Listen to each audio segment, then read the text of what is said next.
जय श्री राधे। आज एक अद्भुत प्रसंग हमारे सामने आया और हमें पुनः पढ़कर बहुत रोमांच हुआ, आनंद हो गया। हमें लगा कि ये प्रसंग आप तक भी जाना चाहिए। यद्यपि ये प्रसंग प्रायः भक्तों को पता ही होगा, क्योंकि भक्त लोग गुरुमुख से संत समागम में संत संग करते हैं, संत का संग करते हैं, प्रायः सुनते रहते हैं और स्वाध्याय भी करते हैं ग्रंथों का, इसलिए उनको सब पता है। लेकिन पता होने पर भी ये कथा अगर सुनेंगे दोबारा ना, तो बहुत आनंद आने वाला है।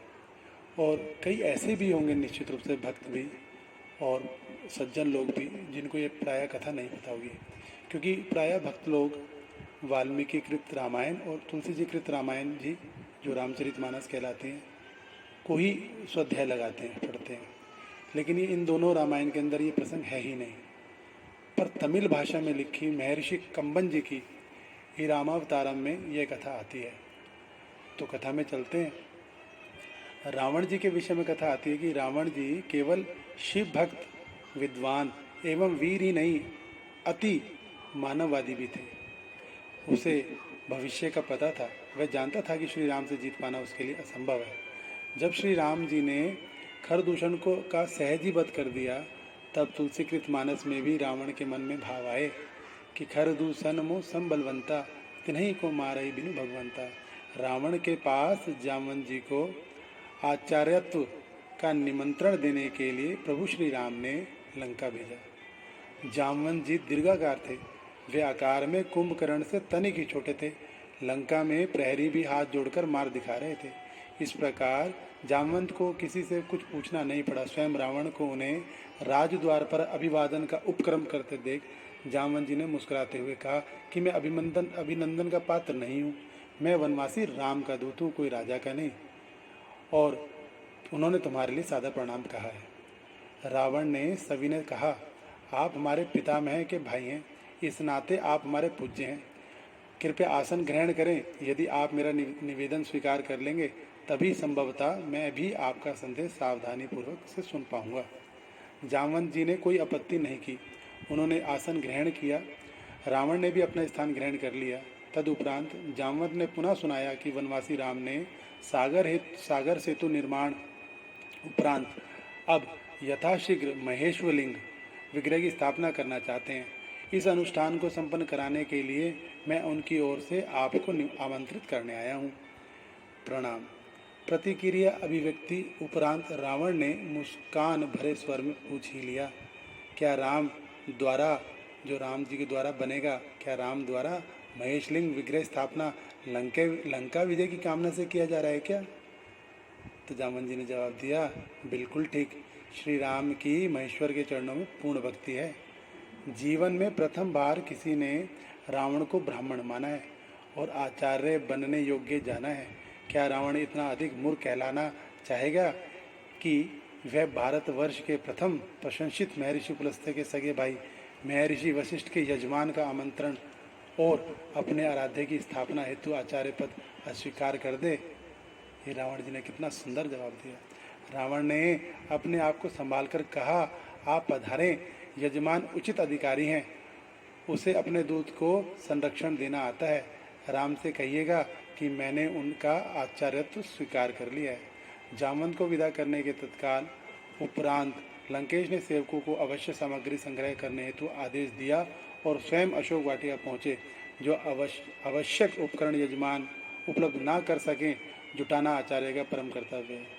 इसका अर्थ हुआ, जो श्री राम जी के पास नहीं भी होगा वह आचार्य ला कर देंगे, और आचार्य रावण है। तो रावण जानता है कि वनवासी राम के पास क्या है और क्या नहीं है। क्या बात है। अशोक उद्यान पहुंचते ही रावण ने सीता से कहा कि राम लंका विजय की कामना से समुद्र तट पर महेश्वर लिंग विग्रह की स्थापना करने जा रहे हैं और रावण को आचार्य वर्ण किया है। यजमान का अनुष्ठान पूर्ण हो, यह दायित्व आचार्य का ही होता है। तुम्हें विदित है कि अर्धांगिनी के बिना ग्रस्त के सभी अनुष्ठान अपूर्ण माने जाते हैं। विमान आ रहा है, उस पर बैठ जाना। ध्यान रहे कि तुम वहाँ भी रावण के ही अधीन रहोगी। अनुष्ठान समापन उपरांत यहाँ आने के लिए विमान पर पुनः बैठ जाना। स्वामी का आचार्य अर्थात स्वयं का आचार्य एक ही बात है। यह जान जानकी जी ने दोनों हाथ जोड़कर मस्तक झुका दिया। स्वस्थ कंठ से सौभाग्यवती भव कहते रावण ने दोनों हाथ उठाकर भरपूर आशीर्वाद दिया। सीता और अन्य आवश्यक उपकरण सहित रावण आकाश मार्ग से समुद्र तट पर जा उतरे। आदेश मिलने पर आना कहकर सीता को उन्होंने विमान में ही छोड़ दिया और स्वयं राम के सम्मुख जा पहुंचे। जामवन से संदेश पाकर भाई मित्र और सेना सहित श्री राम स्वागत सत्कार हेतु पहले ही तत्पर थे। सम्मुख होते ही वनवासी राम आचार्य दशग्रीव को हाथ जोड़कर प्रणाम करते हैं और रावण जी उनको आशीर्वाद देते हैं। ये बहुत उत्तम बात है कि रावण जी ने आशीर्वाद क्या दिया, ये मुख्य बात है। उन्होंने कहा राम जी को आशीर्वाद देते हुए, दीर्घायु भव, लंका विजयी भव। दशग्रीव के आशीर्वचन के सब कुछ चौंका दिया। सुग्रीव ही नहीं, विभीषण की भी उन्होंने उपेक्षा कर दी, जैसे वे वहाँ हो ही नहीं।